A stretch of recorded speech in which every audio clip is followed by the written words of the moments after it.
UP में चुनावी शोर है और इसी शोर में अखिलेश यादव का एक बयान सुर्खियां बना हुआ है।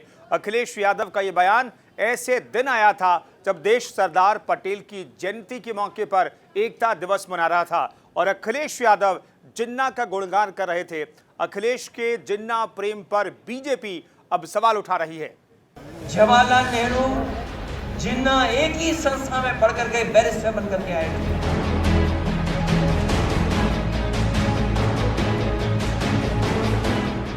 यूपी में चुनाव, जिन्ना के जिन से मच गया है बवाल। वो जिन्ना जिसकी वजह से हिंदुस्तान के दो टुकड़े हो गए, वो जिन्ना जिसकी वजह से देश में दंगे हुए, वो जिन्ना जिसकी वजह से लाखों लोगों की मौत हुई। उस जिन्ना में अखिलेश यादव को आजादी का महानायक नजर आता है। अखिलेश यादव हरदोई में तो जनता को रिझाने पहुंचे थे, चुनाव में समाजवादी पार्टी को मजबूत करने का दावा कर रहे थे। अखिलेश यादव हरदोई में जुटी भीड़ को देखकर इतने गदगद हो गए कि उनकी जुबान पर जिन्ना का नाम आ गया। सरदार पटेल जी,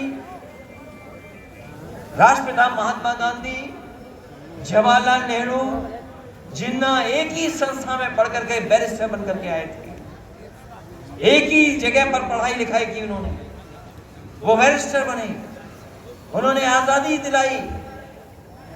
उन्हें किसी भी तरीके से अगर किसी का भी संघर्ष करना पड़ा होगा तो वो पीछे नहीं हटे। 31 अक्टूबर को देश सरदार पटेल की 146वीं जयंती मना रहा था। आजादी के उस महानायक को याद कर रहा था जिसने देश को एकता के सूत्र में बांधा। ऐसे महापुरुष की जयंती के मौके पर अखिलेश की जुबान से जो बात निकली, अब उसकी भरपाई करना समाजवादियों से नहीं हो पा रहा है और बीजेपी अखिलेश यादव पर हमलावर है।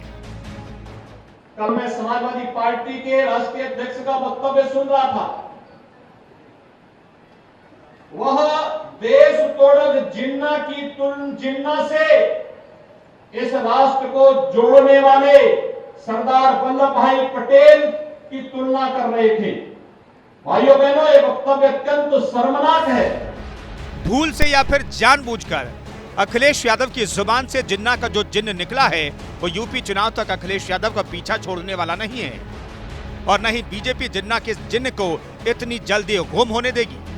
वो तो चुनाव तक इस बयान को जिंदा रखेगी क्योंकि जिन्ना देश के बंटवारे का सबसे बड़ा खलनायक है और अगर ऐसा शख्स किसी भी हिंदुस्तानी का हीरो होगा, न उसे देश बर्दाश्त करेगा और न ही देश की जनता। Bureau report, news India.